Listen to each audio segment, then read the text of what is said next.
Fluid mechanics. तो बहुत ही interesting subject है, बहुत ही मजा आने वाला है आपको इस सब्जेक्ट के अंदर, और इस सब्जेक्ट का एप्लीकेशन बहुत ही ज्यादा वाइड है। इतना ज्यादा इस सब्जेक्ट का एप्लीकेशन है, इतना ज्यादा है बिकॉज हमारे चारों तरफ क्या है, फ्लूइड ही तो है। हम किससे घिरे हुए हैं, हम फ्लूइड से घिरे हुए हैं। तो पहली बात, अगर हम बेसिक क्वेश्चन से स्टार्ट करें, व्हाट इज फ्लूइड? फ्लूइड है क्या, किसको बोलते हैं फ्लूइड? तो वो अगर कोई आपसे पूछता है व्हाट इज फ्लूइड, तो फर्स्ट डेफिनेशन जो आपके माइंड में आएगी सबसे पहले वो क्या होगा? That is any substance, any substance which can flow is called fluid.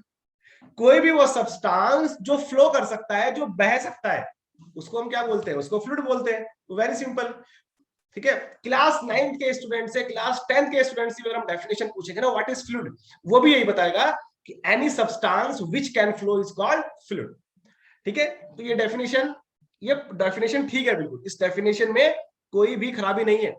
But as an engineer, आप लोग इंजीनियर हो ना, तो आप अगर फ्लूइड को डिफाइन करोगे तो फिर आपसे इससे बेटर डेफिनेशन की उम्मीद होगी, क्योंकि क्लास 9 का स्टूडेंट भी यही डेफिनेशन बताएगा कि any substance which can flow is called fluid. तो हमको यहाँ पे फ्लूइड को डिफाइन करना है, किससे डिफरेंशिएट करते हुए? सॉलिड से डिफरेंशिएट करते हुए। चलो, तो पहले बेसिक बेसिक डेफिनेशन ही लिख लेते हैं, तो फिर देखते हैं फ्लूइड की definition engineering point of view से, जो कि होगी सॉलिड के साथ डिफरेंशिएट करते हुए। सो अभी तक हमने बात की है कि any substance, any substance, any substance which can flow, which can flow is called fluid. Very simple, is called fluid. क्या बोलते हैं उसको? फ्लूइड बोलते हैं। अब वो कौन कौन सी चीजें हैं जो फ्लो कर सकती हैं, जो बह सकती है? क्या लिक्विड फ्लो कर सकता है? हाँ बिल्कुल कर सकता है। क्या गैसेस फ्लो कर सकती हैं? क्या? हाँ बिल्कुल कर सकती है। तो लिक्विड एंड गैसेस ये दोनों ही किस कैटेगरी में आएंगी? फ्लूइड की कैटेगरी में आएंगी। सो दैट इज फ्लूइड में, दैट इज लिक्विड भी फ्लूइड ही है, लिक्विड एंड गैसेस ये दोनों किस कैटेगरी के अंदर आएंगे? फ्लूइड के अंदर आएंगे। ओके, और यहां पे एक वर्ड यूज हुआ है, दैट इज सब्सटेंस, है ना? एक वर्ड यूज हुआ है सब्सटेंस। अच्छा, ऐसे होता है इंटरव्यू में ना, ऐसे ही आपको फंसाते हैं। वो आपसे पूछ लेंगे व्हाट इज फ्लूइड, आपने कहा any substance which can flow is called fluid, बिल्कुल ठीक है। अब वो पूछ लेंगे what is substance, basic basic चीज है बिल्कुल, ठीक है। यहीं पे बस प्रॉब्लम आती है, क्वेश्चन तो आप लोग सॉल्व कर देते हो। सब्सटेंस किसको बोलते हैं? एनीथिंग किसको बोलते हैं? That is anything, anything which has some mass, anything which has some mass and occupy some space, and occupy some space। कोई भी वो चीज जिसका कुछ मास होगा और वो कोई स्पेस ऑक्यूपाई करेगा, स्पेस ऑक्यूपाई करेगा, इसका क्या मतलब है? इसका मतलब है कि उसका कुछ क्या होगा? वॉल्यूम होगा। क्या होगा? उसका कुछ वॉल्यूम होगा। तो कोई भी वो चीज जिसका कुछ मास है और वो कुछ ना कुछ वॉल्यूम ऑक्यूपाई कर रहा है, उसको हम क्या बोलते हैं? सब्सटेंस बोलते हैं। क्या बोलते हैं उसको? सब्सटेंस। और जब सब्सटेंस को अगर मैं कैटेगराइज करता हूं, सब्सटेंस को अगर अपन कैटेगराइज करें तो टू पार्ट्स में सब्सटेंस को हम कैटेगराइज कर सकते हैं। Okay, substance can be categorised in two part. First one is solid, solid, and the another one is non solid. Non solid बोले तो क्या? Fluid, fluid, that is non solid, non solid.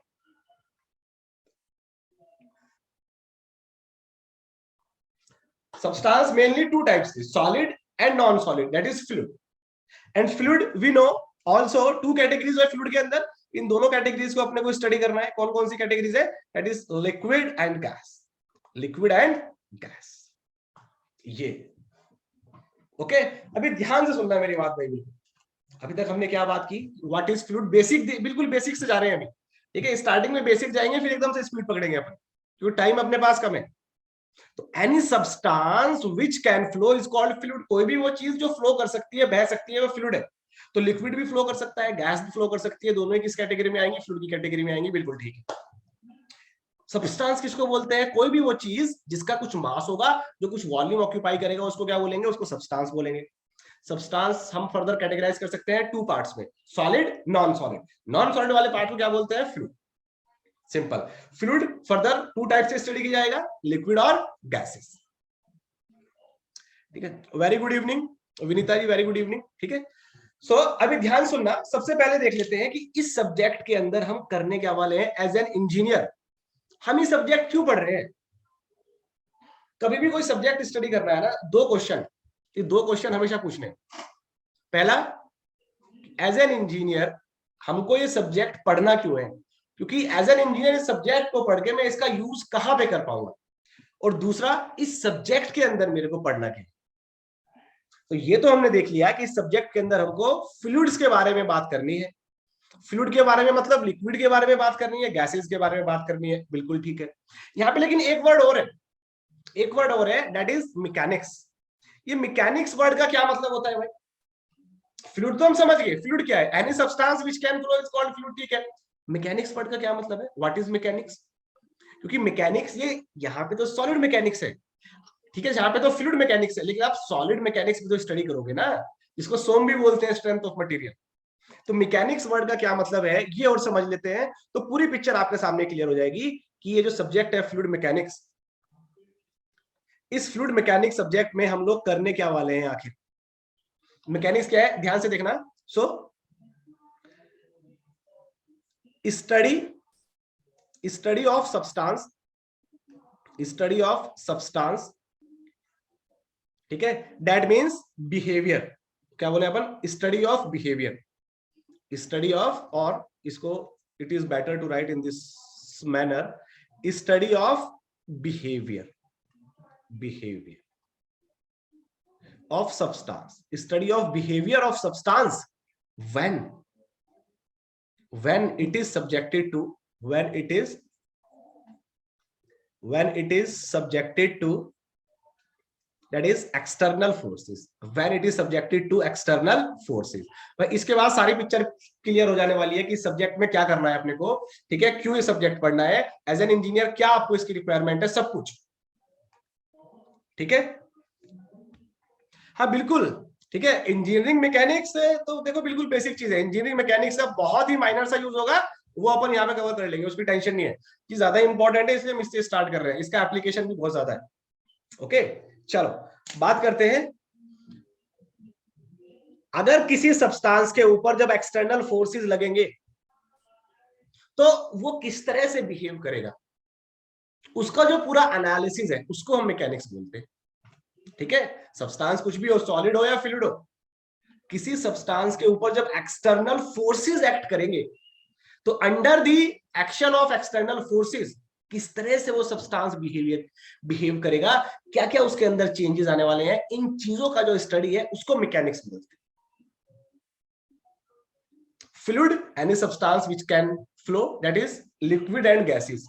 तो इस subject में हमको क्या study करना है, लिक्विड और गैसेस की मैकेनिक्स स्टडी करनी है। मतलब जब लिक्विड और गैसेस के ऊपर एक्सटर्नल फोर्सेस लगेंगे तो उनके बिहेवियर में क्या क्या चेंजेस आएगा, ये पूरा स्टडी हमको करना है इस सब्जेक्ट में, फ्लूइड मैकेनिक्स। ये पूरा स्टडी होगा fluid mechanics. Okay, I hope आपको ये पिक्चर अच्छे से क्लियर हुई होगी कि फ्लूइड मैकेनिक्स सब्जेक्ट का, ये फ्लूइड मैकेनिक्स वर्ड का मतलब क्या है, इस सब्जेक्ट में हमको करना क्या है, सिंपल। तो फ्लूइड जो कि है लिक्विड और गैस, उसके ऊपर जब एक्सटर्नल फोर्स एक्ट करेंगे तो वो कैसे बिहेव करेगा, वो सब अपने को स्टडी करना है। ओके, एक छोटा सा अगर माइनर सा अगर यहाँ पे डिफरेंस देख ले, क्योंकि अभी तक हमने दैट इज सब्सटेंस को कैटेगराइज किया है सॉलिड एंड फ्लूइड में। फ्लूइड में फर्दर 2 पार्ट है, liquid and gas, liquid and gas. चलो, क्या कोई बताएगा मेरे को क्या डिफरेंस है सॉलिड लिक्विड गैसेस में? कोई भी एक डिफरेंस आप अपना माइक ऑन करके भी बोल सकते हो, ठीक है, आप लोग अपना माइक ऑन करके भी बोल सकते हो। ओके, आप चैट में भी लिख सकते हो, सॉलिड और लिक्विड और गैसेस में एक डिफरेंस बता दो मेरे को क्या है, जल्दी से।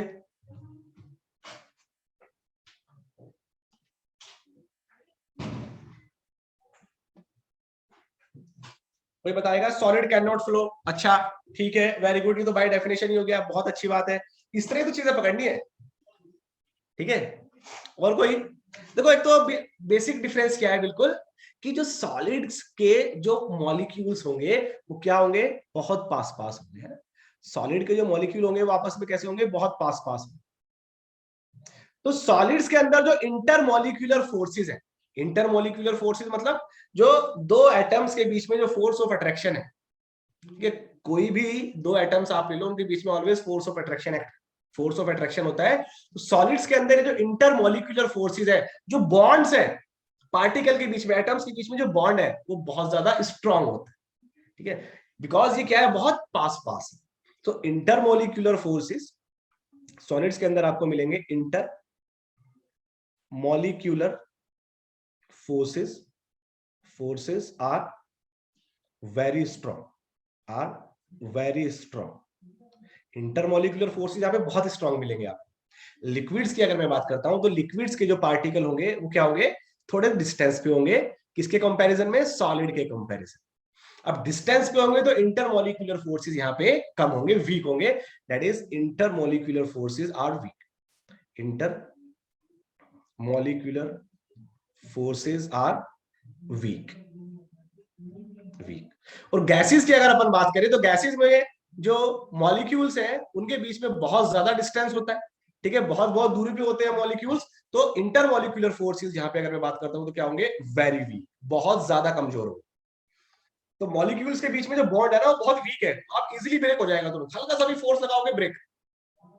लिक्विड में थोड़ा ज्यादा फोर्स लगाना होगा, सॉलिड में तो बहुत ज्यादा फोर्स लगाना होगा अगर डिफॉर्मेशन करना है ना, क्योंकि मॉलिक्यूल्स के बीच में बॉन्ड ही बहुत ज्यादा है, ठीक है। डिफॉर्मेशन करना है मतलब बॉन्ड को ब्रेक करना होगा आपको, तो बहुत ज्यादा फोर्स अप्लाई करना होगा, ओके।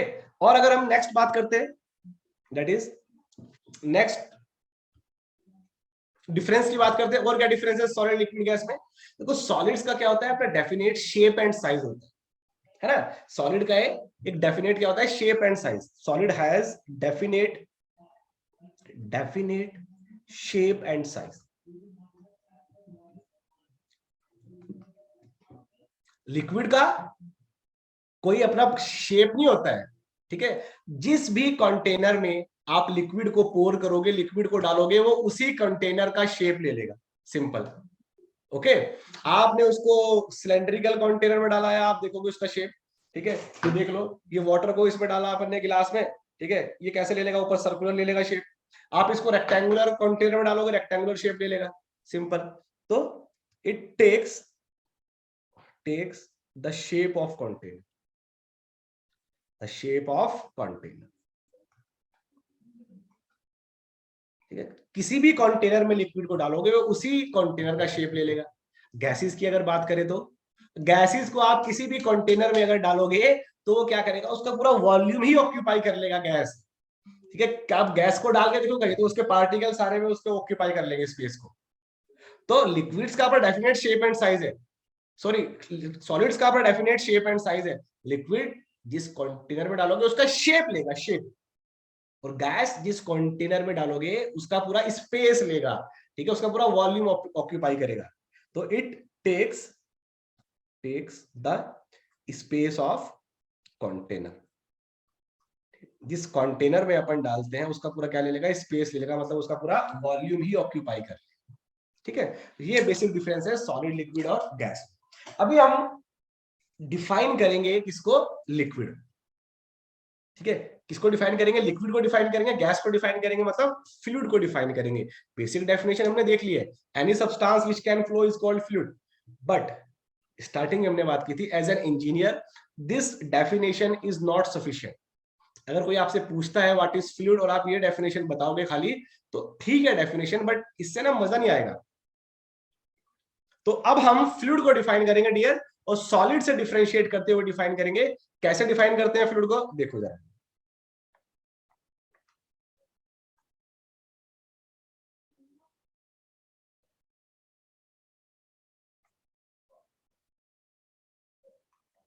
ध्यान से देखना भाई बिल्कुल, हाँ। सपोज ये कोई सॉलिड है,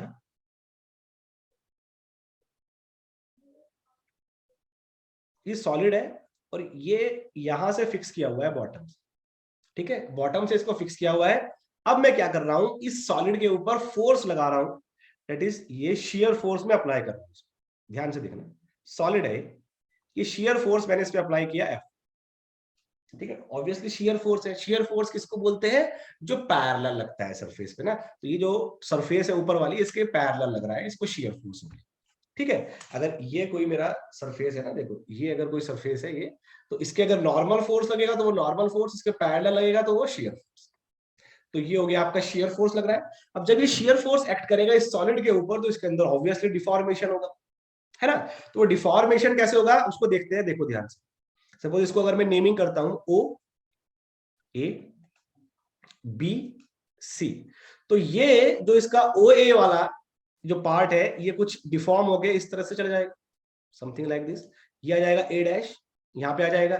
और ये बिकॉज नीचे से तो फिक्स है, ठीक है, तो नीचे से जो ओ पॉइंट है वो वहीं पे रहेगा, जो सी पॉइंट है वो वहीं पे रहेगा। ए पॉइंट शिफ्ट हो जाएगा due to this external force, और बी पॉइंट भी ये कुछ शिफ्ट हो जाएगा due to this external shear force, ये आ गया आपका बी डैश। इस तरह से आपको कुछ डिफॉर्मेशन देखने को मिलेगा। तो इतना एंगल डिफॉर्म हुआ है, दैट इज दिस फाई। इसको मैंने क्या बोल दिया? फाई एंगल डिफॉर्म हुआ है। This is the deformation, this phi angle. अभी क्या होगा, अगर मैं ये जो मैंने एफ फोर्स लगाया है, एफ फोर्स के लगाने से यहाँ पे क्या हुआ? डिफॉर्मेशन हुआ। कितना डिफॉर्मेशन हुआ? 5। अब अगर मैं यहां से ये एफ फोर्स रिमूव करूं, तब क्या होगा? जैसे ही मैं एफ फोर्स रिमूव करूंगा तो ये अपने ओरिजिनल शेप में जाने का ट्राई करेगा। अब डिपेंड करेगा कि ये जो मैंने फोर्स एफ अप्लाई किया है, ठीक है, ये इसका लिमिट कितना है। अगर ये विद इन इलास्टिक लिमिट है तो फोर्स को हटाते ही ये पूरा इनिशियल अपने शेप में चला जाएगा। हाँ, अगर ये इलास्टिक लिमिट के बाहर है तो क्या होगा? ये एटलीस्ट ट्राई जरूर करेगा जाने का।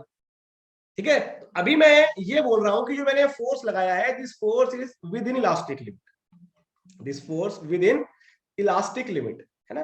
तो विद इन इलास्टिक लिमिट बोलने का क्या मतलब है कि जैसे ही आपने फोर्स लगाया तो डिफॉर्मेशन हुआ, बट जैसे ही आप फोर्स को रिमूव करोगे तो वो अपने ओरिजिनल शेप में वापस चला जाएगा। ठीक है, तो क्या होगा? After removal of force, after removal of force F, after removal of force F, okay, solid will regain, भाई ध्यान से देखना, बहुत ही बेसिक चीज है, solid will regain its original size और शेप, ओरिजिनल शेप, है ना। क्या हुआ? सॉलिड था तो सॉलिड के ऊपर क्या लगाया गया? फोर्स लगाया गया, तो फोर्स की वजह से सॉलिड में डिफॉर्मेशन हुआ, और जैसे ही आपने फोर्स रिमूव किया तो सॉलिड ने क्या किया? अपने ओरिजिनल शेप को रिगेन कर लिया। ठीक है, बट अगर मैं क्या करता हूं, यही चीज मैं करके देखता हूं किसमें? फ्लूइड्स में। किसी का माइक ऑन है ना, प्लीज उसको देख लो एक बार ना, किसी का माइक ऑन है उसको प्लीज ऑफ कर लो। अगर यही चीज मैं फ्लूइड में करता हूं, ध्यान से देखना बिल्कुल। ठीक है, अभी क्या कर रहा हूं मैं कह रहा हूं कि ये मैंने एक प्लेट लिया, ध्यान से देखना बिल्कुल। हाँ, एक प्लेट लिया, ये रहा, एक और प्लेट लिया कि 2 पैरेलल प्लेट्स है इस तरह से। ठीक है, और सपोज मैं बोल रहा हूं इन पैरेलल प्लेट्स के बीच में ये मैंने फ्लूइड फिल कर दिया है, कोई भी फ्लूइड है, सपोज कोई भी लिक्विड मैंने फिल कर दिया। अब मैं क्या बोल रहा हूं, ये जो बॉटम वाली प्लेट को मैंने फिक्स किया, ठीक है, बॉटम वाली प्लेट मैंने फिक्स की हुई है। इन दोनों प्लेट्स के बीच में क्या मैंने फिल किया हुआ है? फ्लूइड को फिल किया हुआ। अभी मैं ऑब्जर्व करता हूं कि एक तो मैं ये लेयर ऑब्जर्व कर रहा हूं फ्लूइड का, ये वाला लेयर, एक मैं ये वाला लेयर ऑब्जर्व कर रहा हूं फ्लूइड का, ये लेयर। अब ध्यान से देखना, इसको भी अपन नेमिंग करते हैं, अगर ओ ए बी सी, इस तरह से 2 प्लेट्स हैं, ठीक है, नीचे वाली को फिक्स किया है, दोनों के बीच में फ्लूइड फिल किया हुआ है। कोई भी मैंने यहाँ पे क्या किया, दैट इज 2 लेयर्स अज्यूम किए हैं फ्लूइड की। अब मैं क्या कर रहा हूं, अब मैं ऊपर वाली प्लेट को मूव कर रहा हूं। मूव कर रहा हूं मतलब यहाँ पे मैं क्या अप्लाई कर रहा हूं? फोर्स अप्लाई कर रहा हूं। अगेन किस टाइप का फोर्स है? अगेन ये शियर फोर्स, पैरेलल लग रहा है ना सरफेस के, सरफेस के पैरेलल लगेगा तो शियर फोर्स होगा। अब जैसे ही आपने फोर्स अप्लाई किया तो भाई ध्यान से देखना मेरी बात, जो बोलने वाला हूं बड़े ध्यान से सुनना।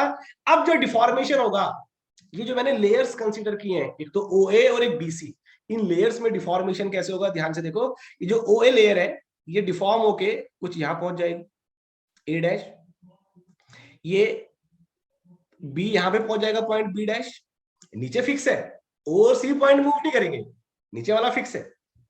ठीक है, और अगर आप कुछ टाइम बाद फिर नोटिस करोगे, आपने क्या किया, ऊपर वाली को क्या किया, फोर्स लगाया, ठीक है, शियर फोर्स लगाया, ऊपर वाली प्लेट को आपने मूव किया, ए पॉइंट कहां चला गया, ए डैश पे। थोड़ी देर बाद आप चेक करोगे ए डैश पॉइंट कहां जा चुका होगा, ए डबल डैश पे जा चुका होगा, बी डैश पॉइंट कहां जा चुका होगा, बी डबल डैश पे जा चुका होगा। और इसी तरह से ये डिफॉर्मेशन ना कॉन्टिन्यूस चलता रहेगा। ध्यान सुनो, सॉलिड में क्या हुआ था, फोर्स लगाया, डिफॉर्मेशन हुआ, ठीक है। फ्लूइड में फोर्स लगाया, डिफॉर्मेशन हुआ, पर डिफॉर्मेशन कॉन्टिन्यूस है। ये डिफॉर्मेशन कैसा है, कॉन्टिन्यूस है। और भाई डियर ध्यान से सुनना मेरी बात, अगर आप इस फोर्स एफ को रिमूव भी कर दोगे तो भी ये फ्लूइड कभी अपने ओरिजिनल शेप में, साइज में नहीं पहुंच पाएगा। ये अपने शेप और साइज को पूरी तरह से भूल चुका होगा। इसीलिए हम फ्लूइड को क्या बोलते हैं, फ्लूइड को बोलते हैं जीरो मेमोरी सब्सटेंस। फ्लूइड की अपनी कोई भी मेमोरी नहीं है, ये कहां से आया, क्या था। एक बार जैसे ही आपने फ्लूइड के ऊपर शियर फोर्स अप्लाई किया, नो मैटर कितने भी स्मॉल अमाउंट का वो शियर फोर्स हो, एक बार आपने फ्लूइड के ऊपर शियर फोर्स अप्लाई किया, फ्लूइड में डिफॉर्मेशन स्टार्ट होगा डियर। और वो डिफॉर्मेशन क्या रहेगा, कॉन्टिन्यूअस डिफॉर्मेशन रहेगा। और अगर आप इस फोर्स एफ को रिमूव भी कर दोगे तो भी वो डिफॉर्मेशन कॉन्टिन्यूअस रहेगा। फ्लूइड कभी भी अपने ओरिजिनल शेप और साइज में जाने का ट्राई भी नहीं करेगा, वो अपने ओरिजिनल शेप को पूरी तरह से भूल चुका होगा। इसलिए हम फ्लूइड को क्या बोलते हैं, जीरो मेमोरी सब्सटेंस। ओके, तो दैट मींस यहां पे अपन लिख सकते हैं क्या, तो after removal of force, after removal of force fluid never try to regain its original shape for the same reason fluid is called zero memory substance। ये एक क्वेश्चन बन चुका है एग्जाम का, ठीक है, ये क्वेश्चन बहुत बार पूछा गया है। जीरो मेमोरी सब्सटेंस इसको बोलते हैं, फ्लूइड को बोलते हैं। तो fluid is called zero memory substance, zero memory substance. ठीक है, अगर आपसे कोई पूछता है फ्लूइड को जीरो मेमोरी सब्सटेंस क्यों बोलते हैं, इसलिए बोलते हैं कि अपनी वो मेमोरी को पूरी तरह से लॉस कर चुका है। एक बार दोबारा देख लेते हैं क्विक। सॉलिड का क्या बिहेवियर है, सॉलिड का बिहेवियर है, आपने सॉलिड पे फोर्स लगाया, कुछ डिफॉर्मेशन हुआ, कितना डिफॉर्मेशन हुआ, 5 एंगल डिफॉर्म हुआ, ठीक है, ये परमानेंट डिफॉर्मेशन, इतना डिफॉर्मेशन हो गया under the action of load F. जैसे ही आपने एफ को रिमूव किया, डिफॉर्मेशन वापस चला गया, अपने ओरिजिनल शेप में वापस चला गया। फ्लूइड में क्या था, आपने फोर्स लगाया एफ, डिफॉर्मेशन स्टार्ट हुआ, बट ये डिफॉर्मेशन एब्सोल्यूट नहीं है कि इतना फोर्स लगाने पे इतना डिफॉर्मेशन होगा। ये डिफॉर्मेशन स्टार्ट हुआ और डिफॉर्मेशन कंटीन्यूअस रहेगा। अभी डिफॉर्मेशन कंटीन्यूअस मतलब अब ये फ्लूइड फ्लो होना स्टार्ट हो जाएगा। ओके, और अगर आप फोर्स को रिमूव भी कर दोगे तो भी ये अपने ओरिजिनल शेप में और साइज में नहीं जाएगा। इसलिए फ्लूइड को क्या बोलते हैं, जीरो मेमोरी सब्सटेंस। इसके साथ अब मैं फ्लूइड को डिफाइन करने वाला हूं। अब ध्यान से देखना, डेफिनेशन ऑफ फ्लूइड। तो अगर आपसे कभी भी कोई किसी इंटरव्यू में पूछ लेते हैं अगर व्हाट इज फ्लूइड, तो आप बिल्कुल बोल सकते हो any substance which can flow is called fluid. ये बिल्कुल सही डेफिनेशन है, बट उसके साथ ये भी लगा देना तो आइसिंग ऑन द केक हो जाएगा। और मतलब इंटरव्यू लेने वाले को समझ में आ जाएगा, चीजें क्रिस्टल क्लियर है। तो क्या है फ्लूइड का डेफिनेशन, कैसे डिफाइन करेंगे, ध्यान सुनो। सब्सटेंस बस यही डेफिनेशन है जो अभी हमने डिफरेंस देखा ना, यही से डेफिनेशन बनेगा, रटने की जरूरत नहीं है कुछ भी। बहुत चीजें है ना रटने के लिए, और जो चीजें समझ सकते हैं उसको समझो पहले। Substance which deforms continuously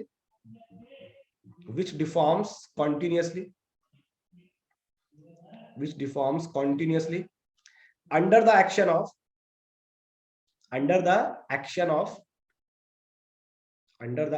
shear force। और मैं ट्राई करता हूं जो भी मैं बता रहा हूं ना मैक्सिमम चीज यहां पे लिख दूं, सो दैट जिस टाइम पे हम पढ़ रहे हैं आपका पूरा फोकस सिर्फ समझने में हो, और फिर यही मैं आपको नोट्स पीडीएफ दे दूंगा या आपके नोट्स भी बन जाएंगे। ठीक है, अभी आपका पूरा फोकस पढ़ाई पे होना चाहिए, नोट्स बनाने पे नहीं होना चाहिए। ठीक है, जब मैं आपको ये प्रोवाइड करूंगा क्लास के बाद, तब आप इनकी हेल्प से अपने नोट्स बनाओ। Substance which deforms continuously under the action of shear force, no matter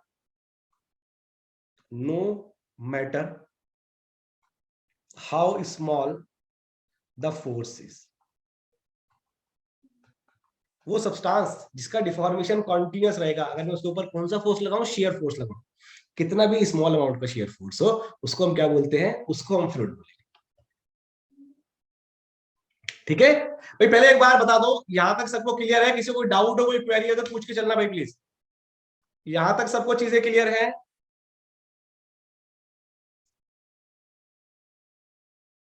एक बार चैट में यस करके आप बता सकते हो, सबको क्लियर है ये वाली बात?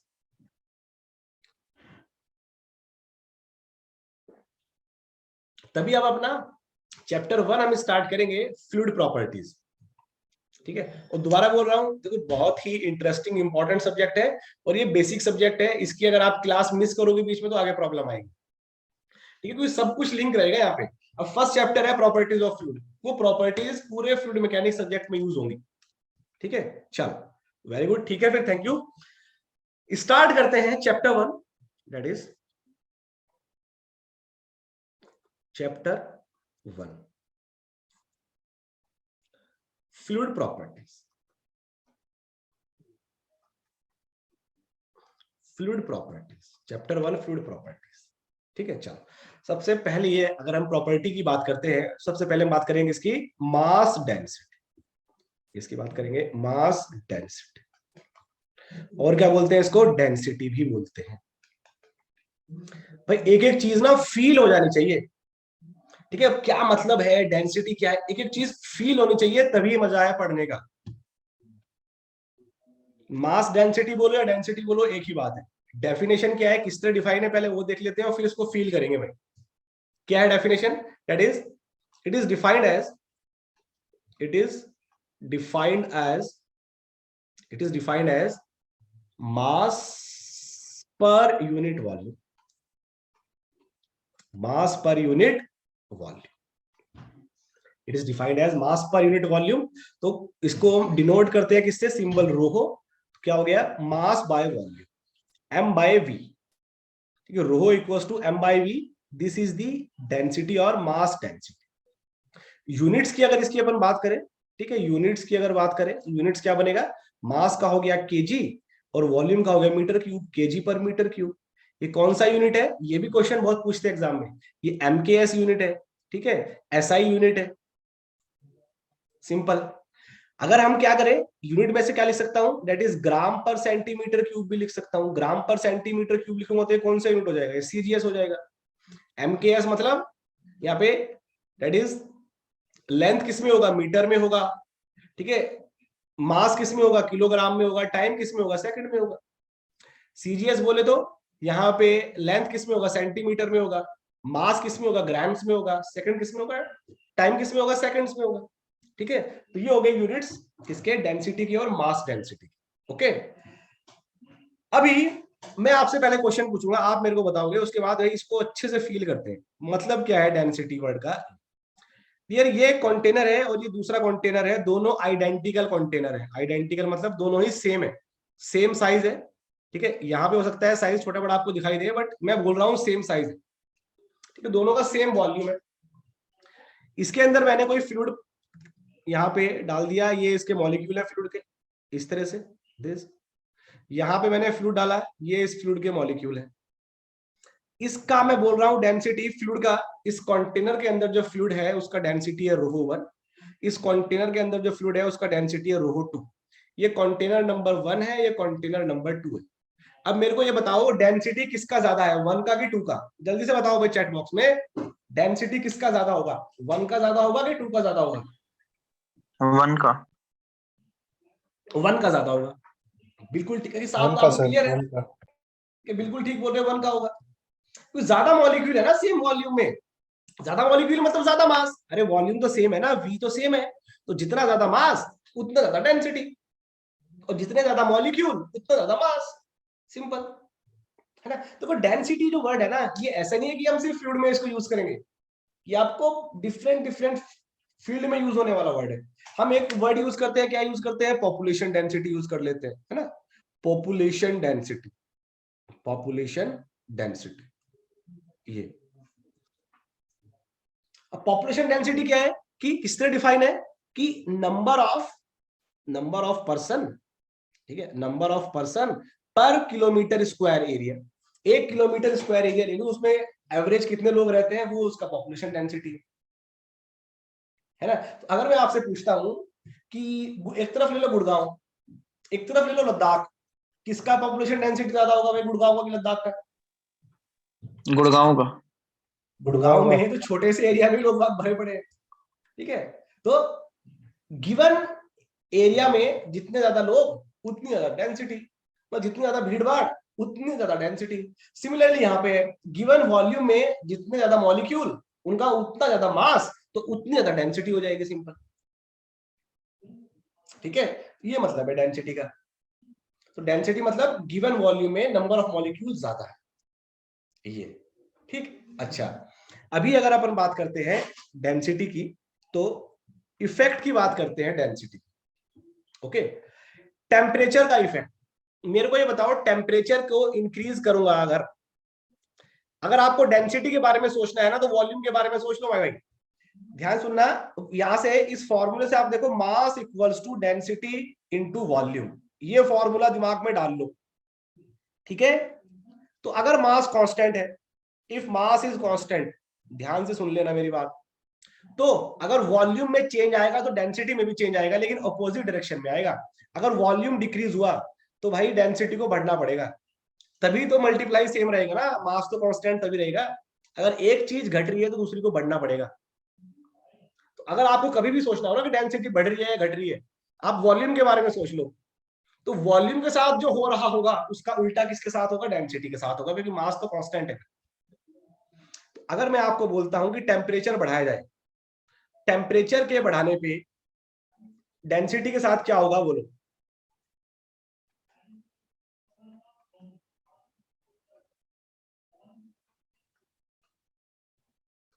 टेम्परेचर के इंक्रीज करने पे डेंसिटी इंक्रीज करेगी, डिक्रीज करेगी, या सेम रहेगी? अशफाक हुसैन जी बोल रहे हैं volume increase and density decrease. अच्छा, और कोई, एनीवन एल्स? आप खुद सोचो, अगर आप किसी चीज का टेम्परेचर बढ़ाते हो, उसको गर्म करते हो ना, मतलब टेम्परेचर बढ़ा रहे हो मतलब गर्म कर रहे हो, इस तरह समझो, वॉल्यूम बढ़ेगा घटेगा कि सेम रहेगा? टेम्परेचर बढ़ाने पे, हीट देने पे कोई भी चीज क्या होती है, फैलती है ना। ठीक है, कुछ एक्सेप्शंस भी है, उनकी बाद में बात करेंगे।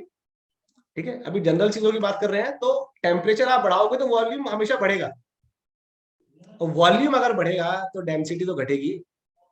तो टेम्परेचर इंक्रीज करने पे, with increase in temperature my dear, density decreases. Density क्या करेगा आपका, डिक्रीज करेगा। बहुत क्वेश्चन पूछते हैं एग्जाम, डेंसिटी क्या करेगा, डिक्रीज करेगा। ओके, डेंसिटी डिक्रीज करेगा, मतलब ये है कि देखो, नंबर ऑफ मॉलिक्यूल तो उतना ही है, मास तो उतना ही है ना। डेंसिटी क्या है, डेंसिटी क्या है, डेंसिटी है m इंटू वी। मास तो उतना ही है, मास तो चेंज नहीं हुआ ना। ठीक है, डेंसिटी क्या कह रहे हैं, डिक्रीज हो रही है। ठीक है, वॉल्यूम बढ़ा होगा ना, तभी तो डेंसिटी डिक्रीज हुई होगी, क्योंकि सेम आपने वॉल्यूम बढ़ा दिया, नंबर ऑफ मॉलिक्यूल उतने ही है, तो दूर दूर हो गए हो, दूर दूर हो गए, भीड़ कम हो गई, भीड़ कम होगी तो डेंसिटी कम हो गई। आप उनको पास पास ले आओ, जितना पास लेके आओगे, जितना पास लेके आओगे आप उनको, उतनी भीड़ बढ़ती जाएगी। ठीक है, डेंसिटी बढ़ती जाएगी, सिंपल। तो अगर मैं पूछता हूं प्रेशर का इफेक्ट, भाई ध्यान से बताना, with increase in pressure, with increase in pressure, ये प्रेशर के इंक्रीज करने पे डेंसिटी के साथ क्या हो रहा होगा, बढ़ेगी घटेगी या सेम रहेगी, बोलो भाई। प्रेशर के बढ़ाने से, ठीक है, डेंसिटी पे क्या फर्क पड़ेगा, ये मैं पूछ रहा हूं। अविनाश भी बोल रहे हैं इंक्रीज होगी, रितेश भी बोल रहे हैं इंक्रीज होगी सर। बिल्कुल ठीक है, वेरी गुड, इंक्रीज ही करेगी। प्रेशर बढ़ाओगे तो वॉल्यूम तो घट जाएगा ना। ठीक है, ये अगर कोई मैं कंटेनर ले लूं, ठीक है, और इसमें यहाँ पे मैं कोई पिस्टन टाइप अगर लगा दूं, ठीक है, ये पिस्टन सिलेंडर अरेंजमेंट एक मैं बना दूं, और यहाँ पे कोई गैस या कोई भी लिक्विड, कोई फ्लूइड डाल दूं, ये उसके मॉलिक्यूल्स है, और प्रेशर बढ़ाना स्टार्ट करूं, ऊपर से क्या कर रहा हूं, प्रेशर बढ़ाना मैंने स्टार्ट किया दिस। तो जैसे जैसे प्रेशर बढ़ेगा, ये क्या हो रहा है, वॉल्यूम कम होता जाएगा ना, इसे कंप्रेस होता जाएगा। तो जैसे जैसे प्रेशर बढ़ेगा वॉल्यूम कम हो रहा है, वॉल्यूम अगर कम हुआ तो डेंसिटी बढ़ेगी, सिंपल। तो प्रेशर के इंक्रीज करने पे डेंसिटी क्या हो जाएगी, आपकी डेंसिटी इंक्रीज करेगी। ठीक है, तो टेम्परेचर के साथ उल्टा रिलेशन है, तो प्रेशर के साथ डायरेक्ट रिलेशन है। प्रेशर इंक्रीज करेगा, डेंसिटी भी इंक्रीज करेगा। क्यों? क्योंकि वॉल्यूम कम हो रहा है सिर्फ। ठीक है। अच्छा, डेंसिटी से ही अगर मैं बात करता हूं, देखो ध्यान सुनना मेरी बात। आप लोगों ने वो लगा देखा होगा, एसी लगे देखे होंगे मोस्टली। अगर मैं बात करूं स्प्लिट एसी की, आपने कभी ऐसा देखा है कि किसी कमरे में कहीं पे भी एसी लगा हुआ है और वो बॉटम पे लगा हुआ है, ठीक है, वॉल पे नीचे की तरफ लगा है बिल्कुल। आप हमेशा देखोगे एसी ऊपर की तरफ होगा। क्या कभी देखा है किसी ने एसी नीचे लगा हुआ दीवारों पे? नीचे क्यों लगाते हैं? नीचे लगा ले तो क्या होगा भाई? अरे एसी ला रहे हो, ऊपर इंस्टॉल कर रहे हो, ऊपर इंस्टॉल करना आसान है कि नीचे इंस्टॉल करना आसान है? नीचे इंस्टॉल करना आसान है ना, फिर भी ऊपर लगाते हैं। आप लोगों ने एक चीज और फील की होगी, बात करेंगे वन बाय वन। कभी ऐसा होता होगा, ठीक है, जब आप हॉस्टल वगैरह में रहते होंगे, सपोज विंटर्स का, सर्दियों का टाइम है, ठीक है, कॉलेज को लेट हो रहा है, कॉलेज जाना है या किसी भी काम पे जाना है, तो क्या करना है? पानी गर्म करना है और नहा के जाना है। तो पानी गर्म करने के लिए अब तो गीजर वगैरह बहुत फैसिलिटी होगी। पहले क्या था, रॉड्स होती थी, पानी इमर्सन रॉड से करते थे ना हॉस्टल वगैरह में, हम लोग तो ऐसे ही करते थे। तो आपने क्या किया, पानी लगा दिया गर्म होने के लिए, लेकिन जल्दी हो रहा है, तो क्या किया आपने, 15 मिनट बाद, 10 मिनट बाद ही उसको ऊपर से चेक किया, हाथ डाल के, हाथ को लगा गर्म हो गया, गर्म हो गया, नहाने के लिए चले गए। लेकिन जैसे ही मग्गा डाला पानी का, वो नीचे निकला ठंडा। ऊपर से तो गर्म लगा था हाथ डाल के, लेकिन नीचे था वो ठंडा। हुआ है कभी ऐसा किसी के साथ?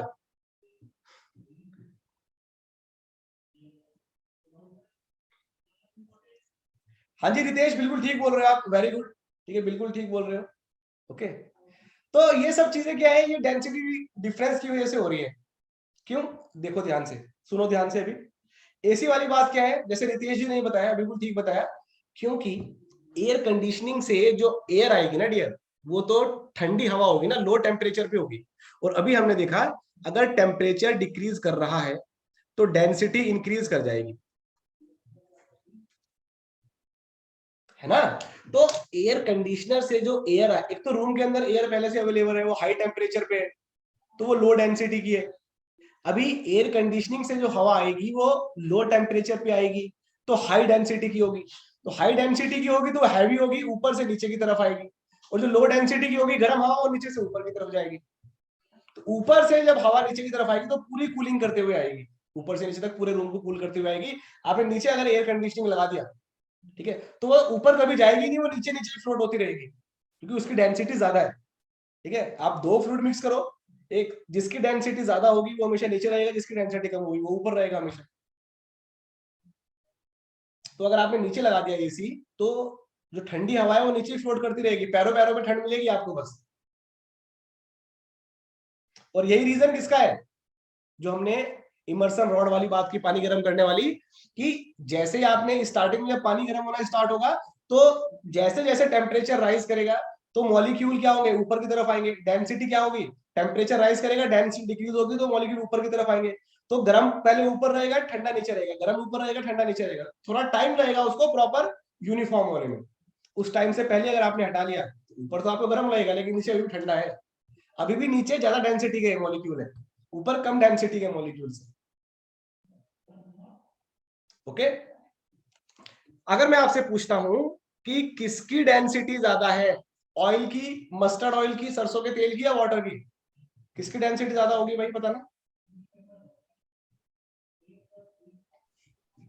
मस्टर्ड ऑयल की। मस्टर्ड ऑयल की होगी बिल्कुल। क्या बात है। अच्छा इस तरह सोच लो ना, अभी तो हमने बात भी कर ली, आपने ध्यान नहीं दिया, इसका मतलब वाटर और ऑयल को मिक्स कर लो, कौन ऊपर तैरेगा, पानी या ऑयल? ऑयल। तो जो ऊपर है मतलब उसकी डेंसिटी कम है ना, अभी तो बात की। जिसकी डेंसिटी कम है वो हल्का हो गया ऊपर, जिसकी डेंसिटी ज्यादा है वो नीचे। तो जो ऊपर तैरेगा वो हल्का है, उसकी डेंसिटी कम है, सिंपल। ऑयल की डेंसिटी कम है वाटर से, ठीक है, ऑयल की डेंसिटी कम है वाटर से। तो इसी बात पे अगर मैं आपको एक वैल्यू दे दूं वाटर की डेंसिटी का, भी हमने अभी बात की है कि वाटर की डेंसिटी सब किसी भी फ्लूइड की डेंसिटी टेम्परेचर के साथ चेंज होती है। तो जो स्टैंडर्ड वैल्यू हम लेके चलते हैं वाटर की डेंसिटी कितनी हो जाएगी 1000 kg/m³। ये किस पे होती है? It is at 4 degree celsius, है ना, 4 डिग्री सेल्सियस पे होगी। And this is the maximum density of water. ये वाटर की मैक्सिमम डेंसिटी है भाई। अगर आप 4 डिग्री से ऊपर जाओगे या 4 डिग्री से नीचे जाओगे तो डेंसिटी क्या करेगी? वाटर की डिक्रीज ही करेगी। ठीक है, ये तो वाटर की मैक्सिमम डेंसिटी होती है 1000 kg/m³ एट 4 डिग्री सेल्सियस।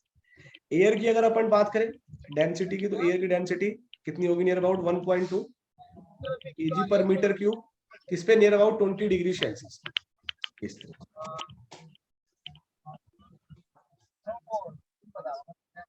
बोलो भाई, सबको क्लियर है बात? किसी का ना माइक ऑन है, प्लीज एक बार चेक कर लो।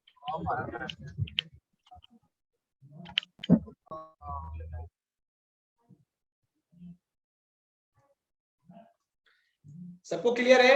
एक बार भाई बता के चलना ना, यस नो बता के चलोगे ना तो मेरे को भी ना इंटरेस्ट इतना आएगा। जितना ज्यादा कॉन्वर्सेशन टू वे रहेगा वो उतना ज्यादा मजा आएगा क्लास में। ठीक है, मैं इधर से बोलता रहूं समझाता रहूं 2 घंटे बाद बंद करके चला जाऊं, उसमें मजा नहीं है। इंटरेक्शन दोनों तरफ से होगा तब मजा आएगा क्लास का। ठीक है, चल ये तो बात किसकी होगी? हमारी डेंसिटी की बात हो गई, या मास डेंसिटी की बात हो गई। नेक्स्ट हम बात करते हैं किसकी? Weight density.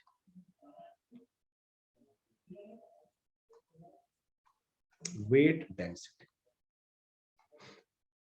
जैसे मास डेंसिटी को हमने कैसे डिफाइन किया था? Mass per unit volume. ऐसी वेट डेंसिटी कैसे डिफाइन करेंगे? Weight per unit volume, very simple. ठीक है, सो वेट डेंसिटी इसको अपन गामा से डिनोट करते हैं। तो gamma is equal to what? Weight per unit volume. Weight per unit volume, है ना। तो डेंसिटी क्या बताता है? डेंसिटी ये बता रहा है, जैसे हमने क्या बात की, जैसे हमने बात की मास डेंसिटी क्या है? मास पर यूनिट वॉल्यूम। वाटर की डेंसिटी कितनी है? 1000 kg/m³। मतलब अगर आप 1 मीटर क्यूब वॉल्यूम में वाटर डाल दो, उसका कितना मास आएगा? 1000 kg आएगा। 1 मीटर क्यूब वॉल्यूम में अगर एयर डाल दो, उसका कितना मास होगा? 1.2 kg मास। तो वेट डेंसिटी क्या बताएगा? Weight per unit volume. 1 metre cube volume में कोई फ्लूइड डाल दो, उसका कितना वेट होगा? वो वेट डेंसिटी हो जाएगा, सिंपल। और मास को अगर वेट में कन्वर्ट करना है तो जी से तो मल्टीप्लाई करना है बस, बाकी सब तो सेम ही रहेगा, है ना। सो वेट हो गया क्या? mg। mg is the weight. Volume v। तो m/v अगेन क्या बन जाएगा? रोहो। तो क्या आएगा फॉर्मूला? रोहो टाइम्स जी। तो वेट डेंसिटी का फॉर्मूला क्या आएगा? रोहो टाइम्स जी। ठीक है, और क्या बोलते हैं इसको अपन? स्पेसिफिक वेट भी बोलते हैं। क्या बोलते हैं? Specific weight.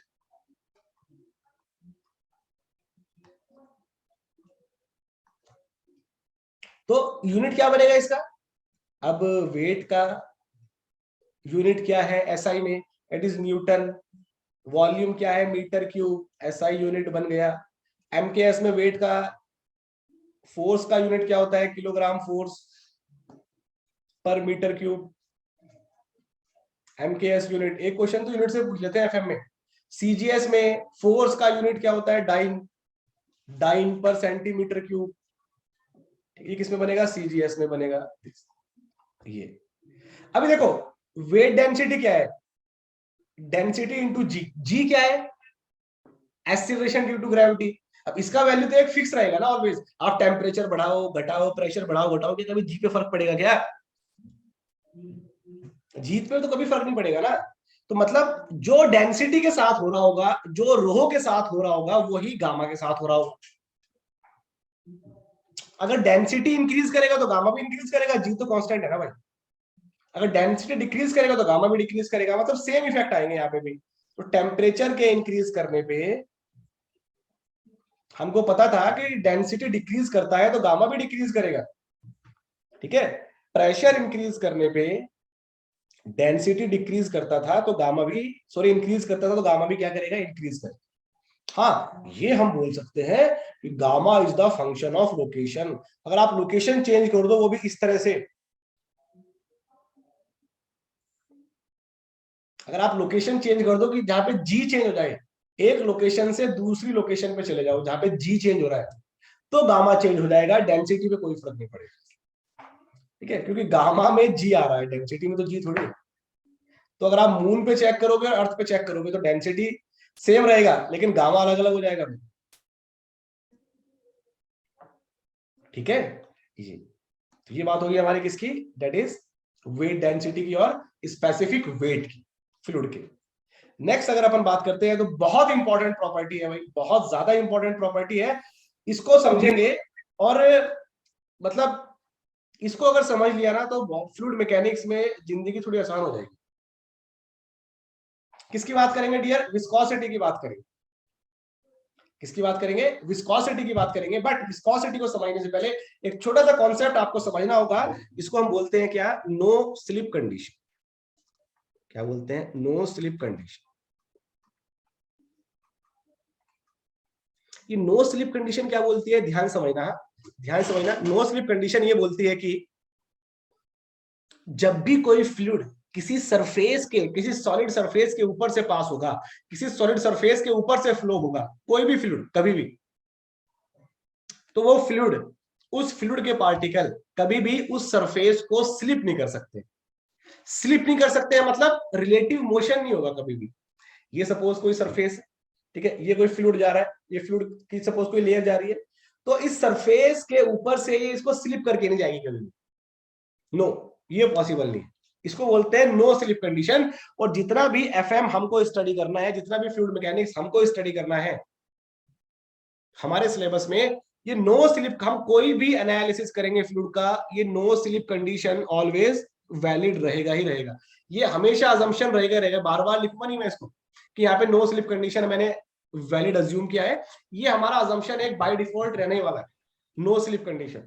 ठीक है, क्या है नो स्लिप कंडीशन, सपोज ध्यान से देखना, कोई भी सरफेस, सॉलिड सरफेस है, अब इस सॉलिड सरफेस के ऊपर से अगर फ्लूइड फ्लो होगा कोई भी, अगर मैं फ्लूइड को इस तरह लेयर बाय लेयर कंसीडर करता हूं, या अभी यहां पे जो एरो की आप लेंथ देख रहे हो, एरो का लेंथ क्या बता रहा है, ये बता रहा है कि लेयर्स का वेलोसिटी, कि अभी सारी लेयर्स, देखो सॉलिड्स के कांटेक्ट में आने से पहले सब लेयर का वेलोसिटी सेम था। इसको हम बोलते हैं you infinity, that is free stream velocity. Solid के कांटेक्ट में आने से पहले जो वेलोसिटी से आ रहा था फ्लो, यू इंफिनिटी था, सब लेयर का वेलोसिटी सेम था। बट जैसे ही ये सॉलिड सरफेस के कांटेक्ट में आएगा तो नो स्लिप कंडीशन यहाँ पे एक्टिवेट हो जाएगी। और नो स्लिप कंडीशन क्या बोलती है, अब ये फ्लूइड इस सरफेस को स्लिप नहीं करेगा, नो, ये नहीं चलेगी बात। स्लिप नहीं करेगा मतलब अब जो सबसे बॉटम लेयर के पार्टिकल है, वो पार्टिकल जो इस सरफेस के कांटेक्ट में आएंगे, अगर ये सरफेस मेरा रेस्ट पे है, तो वो जो पार्टिकल जो बिल्कुल बॉटम लेयर पे है, जो किसके कांटेक्ट में आएंगे, सरफेस के कांटेक्ट में आएंगे डियर, तो ये पार्टिकल भी किस पे आ जाएंगे, रेस्ट पे आ जाएंगे। इनका भी वेलोसिटी क्या होगा, जीरो हो जाएगा, क्योंकि ये पार्टिकल सरफेस को स्लिप करके नहीं जा सकते। तो कहने का सिंपल शब्दों में ये मतलब है, कभी भी अगर कोई भी फ्लूइड किसी सॉलिड सरफेस से पास होगा, तो सबसे बॉटम वाली लेयर है, तो सबसे बॉटम वाली लेयर के पार्टिकल है, वो सॉलिड सरफेस के साथ स्टिक हो जाएंगे, चिपक जाएंगे। अगर सरफेस रेस्ट पे है तो वो बॉटम लेयर भी रेस्ट पे आ जाएगी। बॉटम लेयर मतलब बॉटम लेयर के पार्टिकल, अगर सरफेस किसी वेलोसिटी से मूव कर रहा है तो वो पार्टिकल भी सेम वेलोसिटी से मूव करेंगे, बट दोनों के बीच में कभी भी रिलेटिव मोशन नहीं होगा, मतलब स्लिप नहीं होगा। स्लिप तो ये होगा ना, तो ये दो चीजें हैं, दो चीजें अगर एक साथ ऐसे जा रही है, इनके बीच में स्लिप थोड़ा है। अगर दोनों की वेलोसिटी अलग अलग है तो स्लिप होगा ना, तो वेलोसिटी सेम रहेगी दोनों की। अगर सरफेस रेस्ट पे है तो बॉटम लेयर भी रेस्ट पे आएगा, या सरफेस जिस वेलोसिटी से मूव करेगा तो बॉटम लेयर भी उसी वेलोसिटी से मूव करेगा। ओके, तो नो स्लिप कंडीशन क्या कहती है, नो स्लिप कंडीशन कहती है कि the relative velocity, the relative velocity, the relative velocity between particles at surface, वो पार्टिकल जो सरफेस पे होंगे, the relative velocity between particle at surface and surface itself, surface itself must be zero, must be zero. क्या होना चाहिए, relative velocity इनके बीच में zero होनी चाहिए हमेशा। दैट मीन्स बॉटम लेयर के जो पार्टिकल है, बॉटम लेयर के जो पार्टिकल है,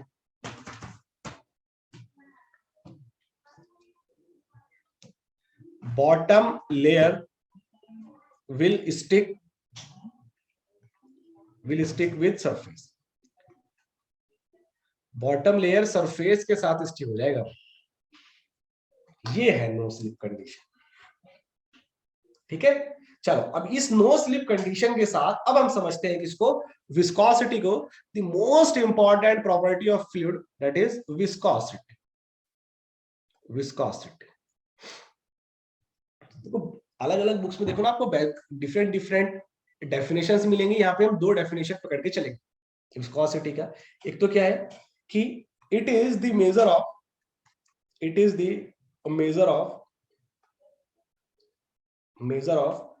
एक एक वर्ड को समझेंगे भाई, एक एक वर्ड को फील करेंगे, ध्यान से देखना बिल्कुल। नेक्स्ट हाफ एन आवर बहुत इंपॉर्टेंट होने वाले हैं। It is the measure of internal fluid friction. It is the measure of internal fluid friction.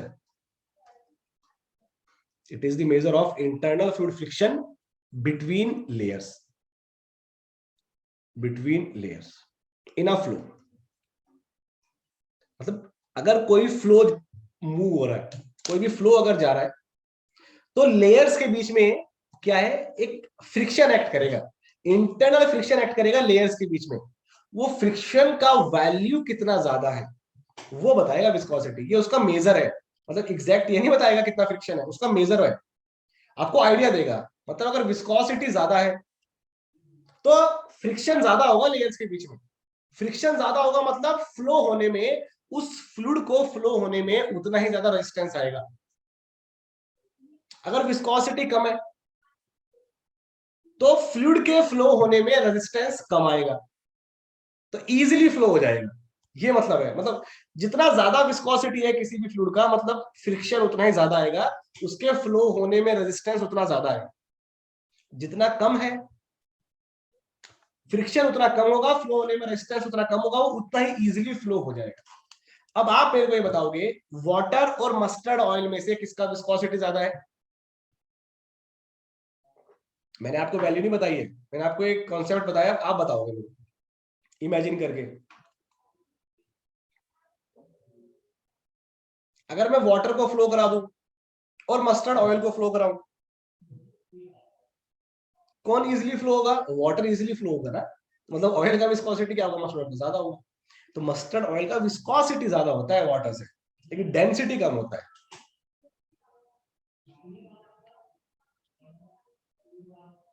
ठीक है, तो it is the measure of internal fluid friction between the fluid layers in a flow. अब next question ये आता है, friction कहां से रहा है, कहां से फ्रिक्शन जनरेट हो रहा है? अब ध्यान से समझना बात। देखो सपोज ये कोई भी एक सरफेस है, सॉलिड सरफेस है जो कि रेस्ट पे, क्या है, सॉलिड सरफेस। बड़े ही ध्यान से सुनना भाई, दोबारा बोल रहा हूं, सॉलिड सरफेस है रेस्ट पे। अब इसके ऊपर से एक फ्लो पास होगा, ठीक है। तो जैसे ही ये फ्लो इस सरफेस के कांटेक्ट में आने वाला था, उससे पहले इस तरह से सब लेयर की वेलोसिटी सेम थी। ये था एंट्री पे वेलोसिटी प्रोफाइल की। ये वेलोसिटी प्रोफाइल ये बोल रहा है कि सब लेयर सेम वेलोसिटी से मूव कर रही थी u infinity, and u infinity is the free stream velocity. Free stream velocity, ठीक है। सब लेयर सेम वेलोसिटी से आ रही थी, बट रास्ते में क्या आ गया? सॉलिड सरफेस आ गया। अब जैसे ही सॉलिड सरफेस आएगा और ये फ्लूइड सॉलिड के कांटेक्ट में आएगा, तो आपको पता है क्या हो जाएगा? नो स्लिप कंडीशन एक्टिवेट हो जाएगी। और नो स्लिप कंडीशन जैसे ही एक्टिवेट होगी तो जो बॉटम लेयर है ये सरफेस के साथ क्या हो जाएगी? स्टिक हो जाएगी, है ना। तो अगर मैं यहाँ पे कोई भी एक सेक्शन ले लूं, ध्यान से देखना, कोई भी एक सेक्शन कंसीडर करूं इस तरह से, तो इस सेक्शन पे डियर जो बॉटम पे बिल्कुल लेयर है उसका वेलोसिटी तो जीरो है, और ऊपर कोई लेयर मस्त जा रहा है किससे? u इंफिनिटी वेलोसिटी से। किससे आ रहा है? u इंफिनिटी वेलोसिटी से। भाई नीचे वाली लेयर तो बताएगी ना नो स्लिप कंडीशन, नीचे वाली लेयर तो स्टिक हुआ है सरफेस के साथ, ऊपर वाली लेयर तो मस्त जा रही है u इंफिनिटी से। इसका मतलब क्या है? इसका मतलब डियर आपको यहाँ पे वेलोसिटी में चेंज देखने को मिलेगा। किस डायरेक्शन में चेंज आ रहा है? In the direction perpendicular to the direction of flow. अगर मैं ये बोलूं कि फ्लो हो रहा था एक्स डायरेक्शन में, तो जो वेलोसिटी में चेंज देखने को मिलेगा ना डियर आपको, वो मिलेगा वाई डायरेक्शन। तो जिस डायरेक्शन में फ्लो हुआ उसके परपेंडिकुलर डायरेक्शन में आपको वेलोसिटी में चेंज देखने को मिला। तो वेलोसिटी चेंज हो रही है डियर बॉटम पे 0 से कहां तक? Free stream velocity you infinity तक। तो यहाँ पे वेलोसिटी 0 है, ऊपर का वेलोसिटी यू इन्फिनिटी है। इस तरह से डियर ये वेलोसिटी प्रोफाइल कुछ इस तरह से बनेगा आपका, समथिंग लाइक दिस। ये बनेगा वेलोसिटी प्रोफाइल। ये मतलब नीचे वेलोसिटी 0 है, जैसे जैसे ऊपर की तरफ जाओगे वेलोसिटी इंक्रीज करेगा। देख लो आप, एरो का साइज बढ़ रहा है, इंक्रीज करेगा। कब तक इंक्रीज करेगा? जब वेलोसिटी दोबारा क्या हो जाएगा? यू इन्फिनिटी हो जाएगा। उसके बाद फिर दोबारा से सब लेयर का वेलोसिटी सेम हो जाएगा। ठीक है, अब क्या हो चुका है? सब लेयर का वेलोसिटी सेम हो चुका है, यू इन्फिनिटी। ठीक है, इसको हम क्या बोलते हैं? That is one dimensional flow. क्या बोलते हैं इसको? One dimensional flow. मतलब u किसका फंक्शन है? y का फंक्शन है। मतलब y के साथ u चेंज हो रहा है। ओके, तो ये दैट इज किस y के साथ u कैसे चेंज हो रहा है? du by dy। ठीक है, y के कितने चेंज होने पे u चेंज होगा? ये अगर मैं फाइंड कर लूं du बाई dy, तो यही मेरा, इसको मैं क्या बोलता हूं? Velocity gradient. वेलोसिटी ग्रेडियंट मतलब वेलोसिटी किस तरह से चेंज हो रही है y के साथ। तो क्या हो रहा है? ध्यान से देखो, फ्लो एक सॉलिड सरफेस था, जैसे ही फ्लो आ रहा है और जैसे ही फ्लो सॉलिड सरफेस से पास होगा, तो due to no slip condition, velocity 0 से लेके चेंज होगा यू इन्फिनिटी तक। उसके बाद फिर सब लेयर का वेलोसिटी कांस्टेंट हो जाएगा और यू इन्फिनिटी हो जाएगा। इस तरह से आपको डियर ये देखने को मिलेगा वेलोसिटी प्रोफाइल। क्या देखने को मिलेगा? Velocity profile. Velocity profile. और जिस डायरेक्शन में फ्लो जा रहा था उसके परपेंडिकुलर डायरेक्शन में आपको क्या देखने को मिलेगा? वेलोसिटी ग्रेडियंट देखने को मिलेगा। ठीक है, ये सब काम क्यों हुआ? ये सब काम अभी तक हुआ है नो स्लिप कंडीशन की वजह से। अभी तक मैंने विस्कोसिटी का नाम नहीं लिया है, सुनते रहना आराम से। अब अगर मैं क्या करता हूं, अगर मैं ऑब्जर्व करता हूं कोई भी दो लेयर्स, ठीक है, जहां पे वेलोसिटी ग्रेडियंट देखने को मिल रहा है, वहां पे सपोज मैंने ये दो लेयर्स ली। ध्यान से देखो, ये दो लेयर मैंने ली। अब इन दो लेयर्स को अगर मैं यहाँ पे जूम करके देखता हूं इस तरह से, ये बॉटम लेयर है और ये उसके ऊपर वाली लेयर है। मैं बिल्कुल ध्यान समझना। अभी तो हम ये समझ रहे हैं कि फ्रिक्शन आ कैसे रहा है फ्लो में, उसको समझ रहे हैं। फिर विस्कोसिटी में चलेंगे। ठीक है, चीजें बिल्कुल क्रिस्टल क्लियर रहेंगी, ये गारंटी है। तो अगर मैं ये बोलता हूं, ध्यान से देखना, अगर मैं ये बोलता हूं ये दोनों लेयर्स को मैंने क्या किया? जूम करके यहाँ पे बना लिया। अगर ये नीचे वाली लेयर u वेलोसिटी से जा रही थी, सपोज मैंने जूम किया कि u वेलोसिटी से जा रही है, तो ये जो लेयर है ये जस्ट इसके ऊपर वाली लेयर, इसकी वेलोसिटी तो u से ज्यादा ही होगी ना ऑब्वियसली। ठीक है, इसकी वेलोसिटी क्या है? u से ज्यादा है। सपोज कुछ u प्लस डी बोल दिया, इसकी वेलोसिटी कितनी है? u plus D. ये तो कंफर्म है ऊपर वाली लेयर की वेलोसिटी ज्यादा होगी नीचे वाली लेयर से, क्योंकि नीचे से ऊपर जा रहे हैं तो वेलोसिटी इंक्रीज कर रहा है। ठीक है, अब ध्यान से सुनना, ये लेयर है भाई, ये नीचे वाली लेयर है, ये u वेलोसिटी से जा रही है। किससे जा रही है? u वेलोसिटी से। ये ऊपर वाली लेयर है, इसके ऊपर जा रही है u प्लस डी से। नीचे वाली u से जा रही है, ऊपर वाली u प्लस डी से जा रही है। ऊपर वाली लेयर की वेलोसिटी ज्यादा है नीचे वाली लेयर की वेलोसिटी से। अगर ऊपर वाली लेयर की वेलोसिटी ज्यादा है नीचे वाली लेयर की वेलोसिटी से, तो ऊपर वाली लेयर क्या बोलेगी नीचे वाली लेयर को कि मेरे साथ चल, वो उसको अपने साथ खींच के ले जाएगी। ठीक है, तो ऊपर वाली लेयर नीचे वाली लेयर के ऊपर क्या लगाएगी? एक फोर्स लगाएगी, उसको पुल करने का ट्राई करेगी, बिकॉज ऑफ वेलोसिटी डिफरेंस। अगर दोनों सेम वेलोसिटी से जा रही है फिर तो प्रॉब्लम ही है, कुछ नहीं है। लेकिन अगर वेलोसिटी अलग अलग है, ऊपर वाली लेयर ज्यादा वेलोसिटी से जा रही है, तो क्या करेगा? फ्लो की डायरेक्शन में ऊपर वाली लेयर नीचे वाली लेयर पे क्या लगाएगा? फोर्स लगाएगा, ये एफ फोर्स। एफ फोर्स किसने लगाया? ऊपर वाली लेयर ने नीचे वाली लेयर पे लगाया, बिकॉज उसका वेलोसिटी ज्यादा था। किस डायरेक्शन में लगाएगा? फ्लो की डायरेक्शन में लगाएगा। ठीक है, बट डियर नीचे वाली लेयर को न्यूटन्स थर्ड लॉ के बारे में बहुत अच्छे से जानकारी थी। और न्यूटन्स थर्ड लॉ क्या बोलता है? Every action has equal and opposite reaction. अगर ऊपर वाली लेयर ने नीचे वाली लेयर पे एफ फोर्स लगाया है, तो डियर नीचे वाली लेयर भी ऊपर वाली लेयर पे एफ फोर्स लगाएगा, लेकिन अपोजिट डायरेक्शन में लगाएगा। Every action has equal and opposite reaction. तो अगर ऊपर वाली लेयर ने नीचे वाली लेयर पे आगे की तरफ फोर्स लगाया, तो नीचे वाली लेयर ऊपर वाली लेयर पे फोर्स लगाएगा, सेम मैग्नीट्यूड का एफ फोर्स लगाएगा, लेकिन पीछे की तरफ लगाएगा ये एफ फोर्स। और डियर यही वो फोर्स है, यही वो फोर्स है जो क्या करेगा, ऊपर वाली लेयर को रिटार्ड कर देगा। यही वो फोर्स है जो ऊपर वाली लेयर को क्या करेगा, रिटार्ड कर देगा। बिकॉज बॉडी ऑलवेज क्या फील करती है, रिएक्शंस फील करती है। ठीक है, तो ये वो फोर्स है जो ऊपर वाली लेयर को क्या करेगा, रिटार्ड कर देगा, उसका वेलोसिटी डिक्रीज कर देगा। यही वो फ्रिक्शन फोर्स है जो लेयर्स के बीच में एक्ट कर रहा है। ये वो फ्रिक्शन फोर्स है जो लेयर्स के बीच में एक्ट कर रहा है। इसको मैं फ्रिक्शन फोर्स बोलूं, ठीक है, इसको मैं शियर फोर्स भी बोल सकता हूं, क्योंकि ये पैरेलल लग रहा है ना। ये अगर लेयर है तो लेयर पे तो पैरेलल लग रहा है, तो लेयर के लिए तो ये क्या हो गया, शियर फोर्स हो गया। तो डियर ये जो मेरा शियर फोर्स है ना, ये जो मेरा एफ है, it is the shear force. इसको शियर फोर्स बोलो आप, इसको आप क्या बोलो, इसको आप फ्रिक्शन फोर्स बोलो। यही वो फ्रिक्शन है डियर जो लेयर्स के बीच में लग रहा है। अब इस फ्रिक्शन एफ का वैल्यू जितना ज्यादा होगा, ठीक है, तो फ्लो होने में डिफिकल्टी उतना ज्यादा आएगा, जितना कम होगा उतना इजीली फ्लो हो जाएगा। तो ये एफ के बारे में बात कर रही है अपने को, और ये एफ निकालने के लिए विस्कोसिटी हमको हेल्प करेगी। शियर फोर्स बोलो इसको, फ्रिक्शन फोर्स बोलो इसको आप और क्या बोल सकते हो, टेंजेंशियल फोर्स भी बोल सकते हो। टेंजेंट एक्ट कर रहा है ना ये सरफेस के, टेंजेंशियल फोर्स, ये सब इसी के नाम है, सब इसी के नाम है। ओके, तो यहाँ पे डियर अगर ये शियर फोर्स एक्ट कर रहा है, ये आपका सरफेस था सपोज, ये ठीक है, क्या है ये, किसका है, ये लेयर का सरफेस है। ये क्या है, लेयर का सरफेस है। अब लेयर के सरफेस पे क्या लग रहा है, फोर्स लग रहा है।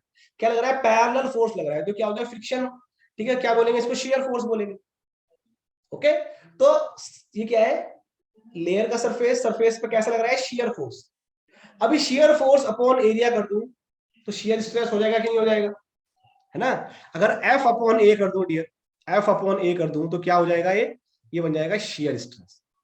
क्या बन जाएगा, शियर स्ट्रेस टाउ। और अगेन न्यूटन साहब पिक्चर में आए और उन्होंने बोला, उन्होंने दिया न्यूटन्स लॉ ऑफ विस्कोसिटी। क्या दिया उन्होंने, Newton's law of viscosity. Newton's law of viscosity ये बोलता है कि अगर शियर फोर्स है, डियर लेयर्स के बीच में अगर शियर फोर्स है तो शियर स्ट्रेस भी आएगा। फिर फोर्स अपॉन एरिया करूंगा तो क्या मिलेगा, शियर स्ट्रेस भी आएगा। और ये जो शियर स्ट्रेस है लेयर्स के बीच में, इसको अगर फाइंड करना हो तो कैसे करेंगे, वो बताया न्यूटन्स लॉ ने, that is shear stress between, shear stress between fluid layers, between fluid layers is directly proportional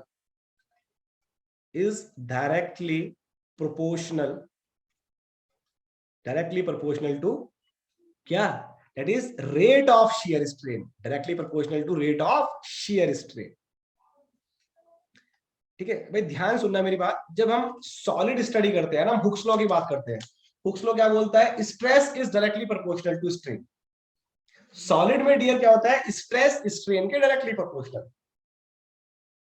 ठीक है, बट जब हम फ्लूइड की बात करते हैं, अभी हमने स्टार्टिंग में जब इंट्रोडक्शन देखा था, हमने क्या देखा था कि जैसे ही फ्लूइड पे डियर फोर्स लगेगा, उसमें जो डिफॉर्मेशन होगा वो कॉन्टिन्यूअस डिफॉर्मेशन होगा। ठीक है, ये फ्लूइड का लेयर है, ये डिफॉर्म होकर यहाँ आया, कुछ टाइम के बाद इधर है, कुछ टाइम के बाद इधर है, तो डिफॉर्मेशन कॉन्टिन्यूअस है।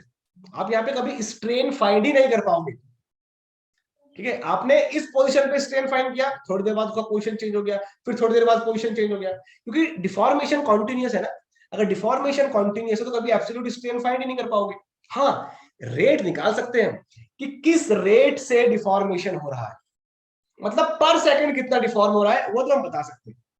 तो इसीलिए जब भी फ्लूइड की बात होगी ना, तो कभी भी देख लेना पूरे फ्लूइड मैकेनिक्स में हम कभी भी डिफॉर्मेशन नहीं बोलेंगे, हमेशा वर्ड यूज होगा रेट ऑफ डिफॉर्मेशन, क्योंकि फ्लूइड के अंदर डिफॉर्मेशन कॉन्टिन्यूस होता है। ओके, सॉलिड में ऐसा नहीं होता। सॉलिड में जितना फोर्स लगाओगे उस फोर्स पे पर्टिकुलर डिफॉर्मेशन होगा, खत्म। बट फ्लूइड में फोर्स लगाया और डिफॉर्मेशन कॉन्टिन्यूस चल गई, तो दैट इज यहाँ पे क्या हो गया, shear stress between the fluid layers is directly proportional to what, rate of shear strain, rate of shear strain. और डियर जब हम ये rate of shear strain find करते हैं ना, तो ये rate of shear strain exactly पता किसके इक्वल निकल के आता है, वेलोसिटी ग्रेडियंट है। किसके इक्वल निकल के आता है? वेलोसिटी, इसको मैं नेक्स्ट लाइन में लिख देता हूं, that is rate of shear strain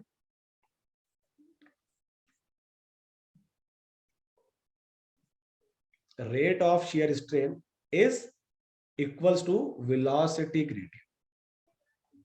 Velocity gradient.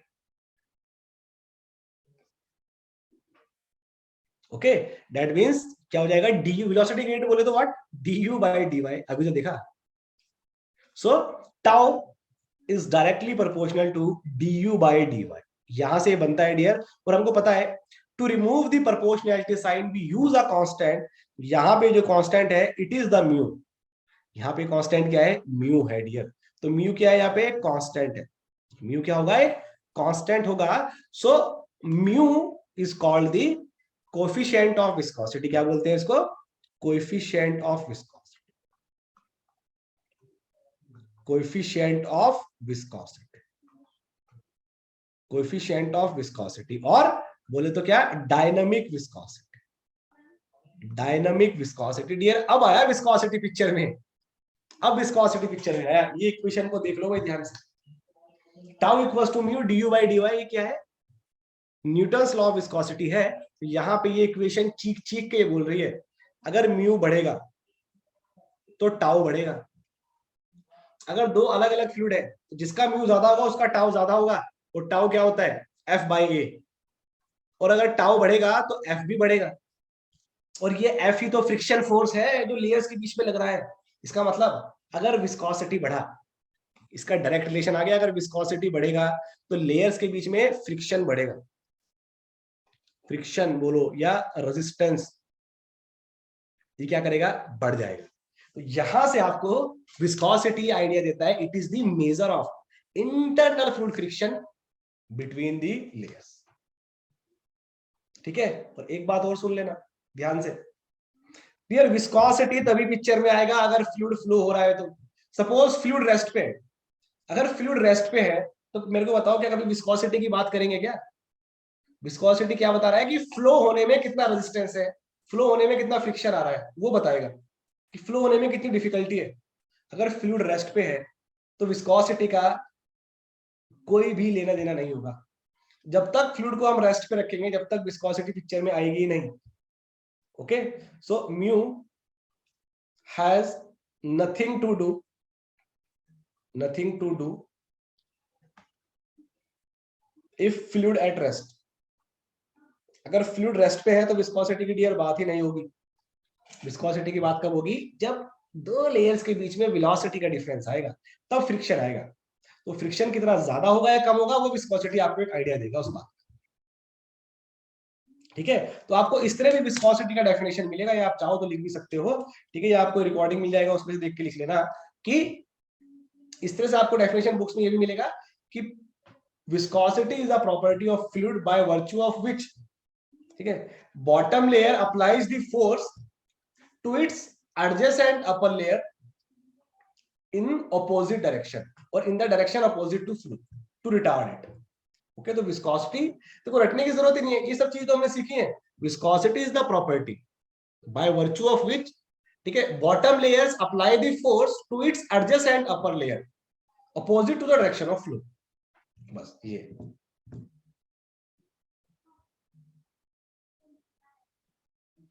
बोलो भाई, क्लियर हुई बात?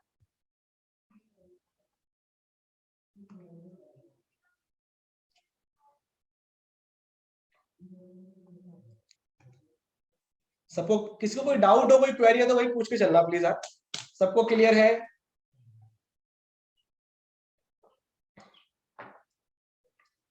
ठीक है, ठीक है, ओके, ठीक है, थैंक यू। नेक्स्ट अगर मैं बात करता हूं, बहुत इंपॉर्टेंट, बहुत पूछते हैं भाई यहां से question, units of viscosity. Units of viscosity, units of viscosity, है ना? क्या यूनिट बनेगा देखो ध्यान से। विस्कोसिटी क्या होगा dear? Mu equals to tau upon du by dy। Tau upon du by dy। Tau क्या है? ये तो स्ट्रेस है। स्ट्रेस का यूनिट क्या होता है? पास्कल। एसआई यूनिट में ना क्या होता है? पास्कल। ये क्या है, u ये वेलोसिटी है मीटर पर सेकंड, y क्या है, डिस्टेंस है मीटर। ओके, क्या हो जाएगा यहाँ पे, दैट इज मीटर से मीटर चला गया, क्या बचा अपने पास, पास्कल अपॉन 1/सेकंड। सेकंड ऊपर चला जाएगा तो क्या यूनिट बनेगा, पास्कल सेकंड, पास्कल सेकंड। एक तो ये यूनिट बनेगा। और क्या लिख सकते हैं, पास्कल क्या होता है, न्यूटन पर मीटर स्क्वायर, है ना, ये ऐसे भी लिख सकते हैं, न्यूटन पर मीटर स्क्वायर सेकंड। ये सब कैसा यूनिट है डियर, ये है एसआई यूनिट। कैसा यूनिट है, एसआई यूनिट। ओके, तो अगर मैं इसको न्यूटन को ओपन कर दूं, देखो F इक्वल्स टू क्या होता है, F इक्वल्स टू होता है m इंटू ए। F क्या है, न्यूटन है, m क्या है, किलोग्राम है, a क्या है, एक्सीलरेशन। तो एक्सीलरेशन बोले तो मीटर पर सेकंड स्क्वायर। इसको अगर मैं यहाँ पे ओपन कर देता हूं तो न्यूटन को अगर मैं लिख दूं क्या, kilogram metre per second square. ये मैंने किसको लिखा, न्यूटन को लिखा। ठीक है, metre square as it is है डियर, सेकंड एज इट इज है, सेकंड से सेकंड कैंसिल हो गया, मीटर से मीटर कैंसिल हो गया। यूनिट क्या बनेगा, यूनिट बनेगा किलोग्राम पर मीटर सेकंड। बहुत पूछते हैं अगेन, कौन सा यूनिट हो गया ये हो गया एमकेएस यूनिट। ठीक है, सीजीएस में अगर चले जाओगे तो, सीजीएस में चले जाओगे तो किलोग्राम को क्या लिख दोगे, ग्राम। सेंटीमीटर क्या, मीटर क्या हो जाएगा, सेंटीमीटर, सेकंड रहेगा सेकंड, ग्राम पर सेंटीमीटर सेकंड। ये क्या हो गया डियर, सीजीएस। ओके, और ग्राम पर सेंटीमीटर सेकंड, इसको अपन और क्या बोलते हैं, पॉइंट्स भी बोलते हैं। क्या बोलते हैं, पॉइंट्स। ओके, सो अगर मैं आपसे पूछता हूं कि 1 पॉइंट equals to how much pascal second, ठीक है, और how much simple kilogram per centimetre second, sorry kilogram per metre second. मतलब सीजीएस को एमकेएस में अगर बदलना होगा तो कितना आएगा यहाँ पे, बताना जरा, यहाँ पे कितना आएगा, fill in the blanks. Poise मतलब ग्राम पर सेंटीमीटर सेकंड। ठीक है, कैसे करेंगे भाई, ग्राम को किलोग्राम में कन्वर्ट करोगे, ठीक है, ग्राम को किलोग्राम में करोगे तो क्या आएगा, 10⁻³ और नीचे क्या है, सेंटीमीटर को मीटर में कन्वर्ट करोगे तो क्या आएगा, 10⁻²। कितना बचेगा, 10⁻1 मतलब 0.1 बचेगा अविनाश। ठीक है, तो 1 पॉइंट इज इक्वल टू 0.1। ठीक है, केजी पर मीटर सेकंड बोलो या पास्कल सेकंड बोलो, एक ही बात। ये रिलेशन बहुत यूजफुल है भाई, ध्यान से देखना। 1 पॉइंट equal to 0.1 pascal second. Okay, और जैसे मीटर सेंटीमीटर होता है ऐसे पॉइंट सेंटी पॉइंट होता है। तो 1 सेंटी पॉइंट इक्वल टू कितना होता है, 10⁻⁻² पास्कल सेकंड। देखो अगर आपको ये इन चीजों में थोड़ा सा प्रॉब्लम हो रहा है ना मैकेनिक्स में, तो बता देना, मैकेनिक्स का मैं आपका एक्स्ट्रा क्लास ले लूंगा ना, वो कवर कर लेंगे अपन। ओके, तो अगर मैं यहां से डायरेक्ट कन्वर्ट कर दूं, अगर मैं आपसे ये पूछता हूं, ये अगर आप बताओ, चलो अगर आपको चीजें समझ में आ रही हैं तो ये बता दो, 1 centipoise equal to how much pascal second, बताना कितना आएगा यहाँ पे।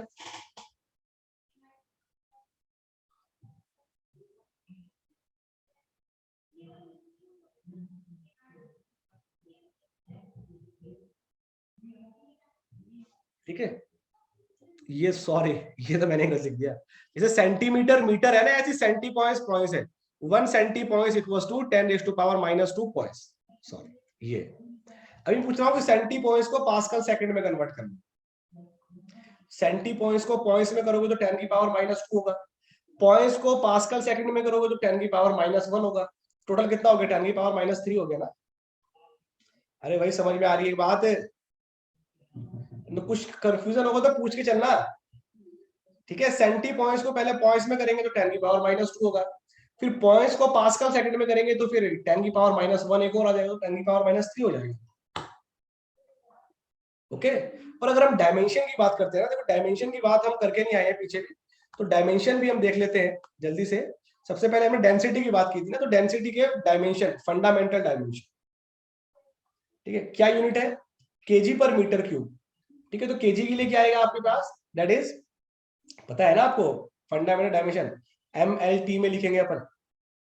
मास के लिए दिस, लेंथ के लिए L, टाइम के लिए T, कितना हो गया ML-3 हो जाएगा। ठीक है, क्या है केजी पर मीटर क्यूब। मीटर क्यूब तो L की पावर 3, डिनोमिनेटर में ऊपर आके -3 होगा। ठीक है, सिमिलरली अगर हम वेट डेंसिटी की बात करते हैं तो वेट डेंसिटी का,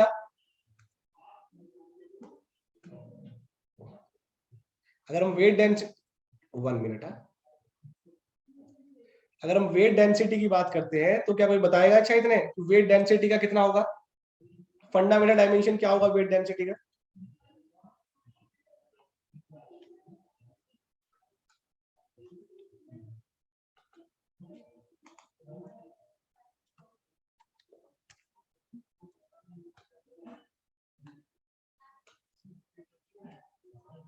चलो,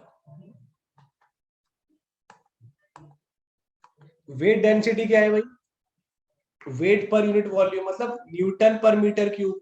अभी अभी हम अपन ने बात की थी, न्यूटन क्या होता है, न्यूटन होता है M × A, F equal to क्या होगा M × A, है ना। तो न्यूटन को मैं लिख सकता हूं kilogram metre per second square. तो किलोग्राम के लिए M, मीटर के लिए L, ML, और सेकंड स्क्वायर T-2।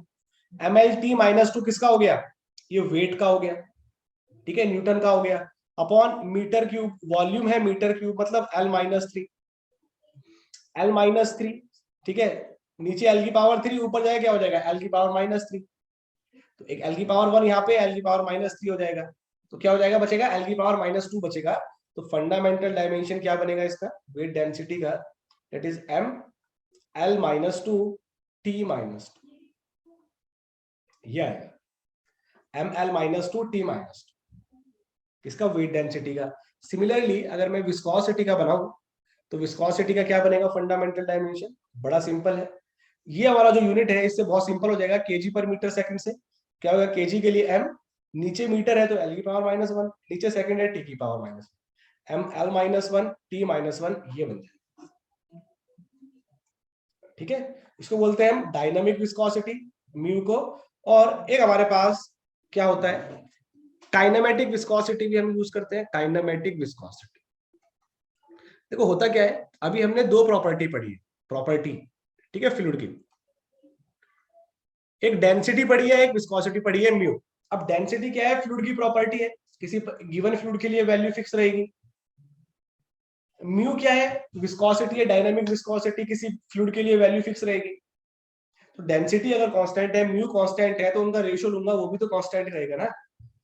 उस रेशियो को बोलते हैं काइनेमेटिक विस्कोसिटी, डिनोट करते हैं न्यू। क्या है न्यू, डायनामिक विस्कोसिटी था म्यू, तो न्यू इक्वल्स टू क्या हो जाएगा, दैट इज म्यू बाय रो। ठीक है, ये रेशियो भी तो कांस्टेंट आएगा। ठीक है, तो ये भी एक प्रॉपर्टी होगा, ये भी किसी फ्लूइड के लिए कांस्टेंट वैल्यू होगी, new, that is define repeat कैसे, करना सर। म्यू बाय रो। ठीक है, इसका जब मैं यूनिट बनाऊंगा तो आप म्यू का यूनिट लिखोगे, रो का यूनिट लिखोगे, और जब इसका आप यूनिट बनाओगे ना तो आपको ये दिखेगा क्या आएगा, मीटर स्क्वायर पर सेकंड। क्या आएगा, मीटर स्क्वायर पर सेकंड, ये यूनिट आएगा इसका, एसआई यूनिट भी होगा और ये एमकेएस भी होगा। ये मीटर स्क्वायर पर सेकंड। अगर मैं लिख दूं सेंटीमीटर स्क्वायर पर सेकंड तो ये क्या हो जाएगा इसका, सीजीएस यूनिट। ओके, और 1 सेंटीमीटर स्क्वायर पर सेकंड को अपन क्या बोलते हैं, स्टॉक्स। क्या बोलते हैं, स्टॉक्स बोलते हैं। तो यहां पे अगर मैं आपसे पूछूं 1 stokes equals to how much metre square per second, stokes मतलब सेंटीमीटर स्क्वायर पर सेकंड, तो सेंटीमीटर स्क्वायर को मीटर स्क्वायर में कन्वर्ट करना है। ठीक है, 1 सेंटीमीटर में कितना मीटर होगा, 10⁻², छोटे से बड़ा जा रहे हो ना, कम होगा। स्क्वायर है तो 10⁻² का स्क्वायर करेंगे तो 10⁻⁴ हो जाएगा। 1 stoke equals to 10⁻⁴ metre square per second. ठीक है, सिमिलरली जैसे हमने बात की सेंटी पॉइंट्स और poise, centimetre metre, similarly centistoke और स्टॉक। तो 1 centistokes, 1 centistokes equals to 10⁻² stokes. अब आप मेरे को ये बताओगे जल्दी से कि 1 centistokes equals to fill in the blanks dash how much metre square per second. बोलो भाई कितना आएगा यहाँ पे फिल इन द ब्लैंक्स में। पहले सेंटी स्टॉक से स्टॉक्स में जाओगे, फिर स्टॉक से मीटर स्क्वायर पर सेकंड में जाओगे। बोलो क्या आएगा।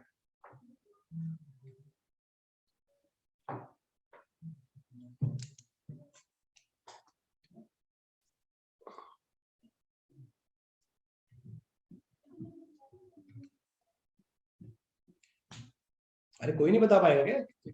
बोलो भाई यार, समझ में नहीं आ रही है चीजें तो बताओगे, ये समझ नहीं आया मैं दोबारा बताऊंगा।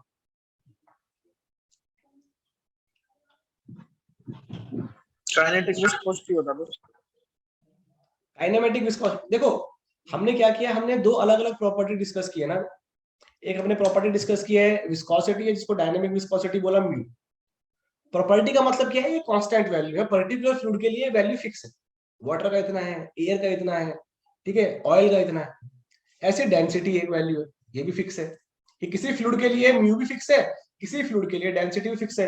इन दोनों को जब मैं डिवाइड करूंगा तो भी तो एक कांस्टेंट वैल्यू मिलेगी ना, जो किसी फ्लूइड के लिए फिक्स रहेगी, वैल्यू कभी चेंज नहीं होगी।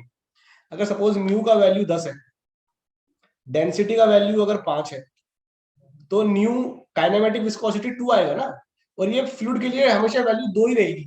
तो ये भी एक फ्लूइड की प्रॉपर्टी हो गई। इस प्रॉपर्टी को नाम दिया गया क्या, काइनेमेटिक विस्कोसिटी। सिंपल। ओके, तो ये इसका मैंने यूनिट बताया आपको, वो आप निकाल सकते हो। म्यू का यूनिट लिख लो यहाँ पे, रो का लिख लो, यूनिट बन जाएगा। बस बाकी हम यूनिट की बात कर रहे हैं उसके बाद। हाँ, इसका एक सिग्निफिकेंस है अपना, मतलब अपने मन से प्रॉपर्टी नहीं बनाएंगे, इसका कुछ सिग्निफिकेंस होगा तभी प्रॉपर्टी बनाया गया। ठीक है, वो बात करेंगे आगे चल के। अविनाश -6 बिल्कुल ठीक है, वेरी गुड। कितना आएगा, सेंटी स्टॉक से स्टॉक में जाएंगे 10 की पावर -2, स्टॉक से मीटर स्क्वायर पर सेकंड में जाएंगे 10 की पावर -4। कितना बन जाएगा, 10 की पावर -6 बन। कन्वर्जन बहुत पूछ लेते हैं एग्जाम में। और इसका अगर मैं फंडामेंटल डायमेंशन बनाऊं तो कितना आएगा, क्या बनेगा, metre square per second L square T minus, metre square L square per second है तो टी माइनस, ये बनेगा। बोलो भाई, यहां तक क्लियर है सबको।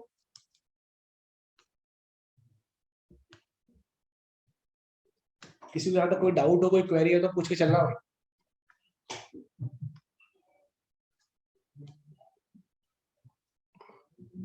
क्लियर, चलो ठीक है, ओके। ये बात हमारी किसकी हो गई, विस्कोसिटी की बात हो गई। तो ये बहुत इंपॉर्टेंट प्रॉपर्टीज थी फ्लूइड की, जो जब तक हमने डिस्कस की है। विस्कोसिटी का तो बहुत ज्यादा यूज करेंगे हम, भर भर के यूज करने वाले। ठीक है, तो थोड़ा सा मैं आपको पहले बता देता हूँ कि कैसे कैसे चलेंगी चीजें, क्या होने वाला। एक मिनट। तो यहाँ पे डियर मैं आपको बता देता हूँ क्या रहेगा। देखो, डेली आपकी क्लास रहेगी 3 to 4 आवर्स की। ठीक है, दो सब्जेक्ट चलेंगे साइमल्टेनियसली, 1.5 1.5 या 2 आवर्स के। ओके, अभी सब सब्जेक्ट्स का आपको वर्कबुक मिलेगा, आप क्वेश्चन प्रैक्टिस करोगे, वो सब आपको पता ही है। ओके, बट हमारे पास ना देखो दो रास्ते हैं। एक रास्ता तो ये है कि जिस तरह से सिलेबस चलता है उस तरह से चलाएं, प्रॉपर पढ़ते रहे। ठीक है, उसमें जितना टाइम लगता है वो लगता है, बीच में एग्जाम आ गया तो जितना हो गया हो गया।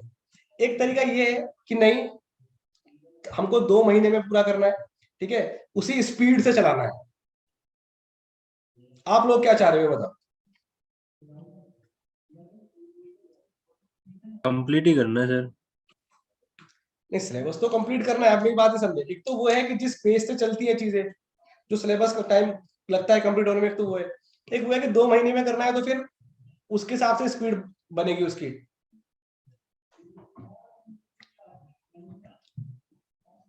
चलो एक काम कर लेते हैं, ऐसा करते हैं हम लोग ना, अभी तो हम एग्जाम को फोकस करके, क्योंकि हमने बैच एक्चुअली में स्टार्ट किया था एग्जाम फोकस करके किया था, 60 डेज में ही करना है। लेकिन अगर बीच में कुछ हमारे पास न्यूज आती है, ठीक है, एग्जाम के एक्सटेंशन की, तो हम फिर उसी अकॉर्डिंगली उसको, फिर हम उसके अकॉर्डिंगली पेस को हम स्लो कर लेंगे। ठीक है, अभी अपन मई महीने में जो डेट आई है उसके अकॉर्डिंग स्टार्ट करेंगे। बट अगर ऐसा होता है कि डेट एक्सटेंशन की, पोस्टपोन की अगर बात होती है, ठीक है, तो उसी अकॉर्डिंग फिर हम उसको स्लो कर लेंगे चीजों को। ठीक है, उसी अकॉर्डिंग हम उसको मेंटेन रखेंगे। और ये है कि जब तक आपका एग्जाम आएगा तब तक भाई हम बैच चला के रखेंगे, सिलेबस भी पूरा हो गया अगर तो। क्योंकि ना कोई भरोसा नहीं आजकल ना गवर्नमेंट्स वगैरह का, अभी जम्मू कश्मीर का एग्जाम था तो उसकी भी डेट पोस्टपोन हो गई एग्जाम की, वो भी 1 अप्रैल को होने वाला था। ठीक है, हिमाचल में भी सिलेक्शन बोर्ड, ठीक है, पूरा अभी बंदी किया हुआ है, तो चीजें ऐसी ही हैं। अभी इसकी बात चल रही है, कोई रिट वगैरह डाला है किसी ने शायद इसमें सीआईटी को लेके, सीईटी के एग्जाम को लेके, टेक्निकल में सीईटी की रिक्वायरमेंट क्यों है, वो चीजें चल रही है। लेकिन ये सब चीजें चलते रहने दो, अपनी तैयारी आप पक्की रखो। आपको ना होता पता क्या है, आप वेट करते हो एग्जाम निकलेगा ना तब हम शुरू करेंगे। अब एग्जाम निकल गया, 2 महीने का टाइम है, अब कर लो 2 महीने में क्या करोगे, ये चीजें। तो आप अपनी तैयारी पक्की रखो, इन चीजों पे ध्यान मत दो, तैयारी रखो पूरी, जैसे एग्जाम आएगा तो निकालो। ओके, तो अभी आज ही क्लास में इतना ही करेंगे। आज खाली एफएम की क्लास होगी, कल से आपकी 2 क्लासेस स्टार्ट होगी। शेड्यूल आप लोगों को मिल जाएगा प्रॉपर। एक होगी 6 to 7:30, एक होगी 8 to 9:30, ये चलेगा। ठीक है, डेली आपकी यहाँ पे ये 2 क्लासेस रहेंगी। अब किसी को डाउट है, कोई क्वेरी है, कुछ पूछना है, कुछ बताना है तो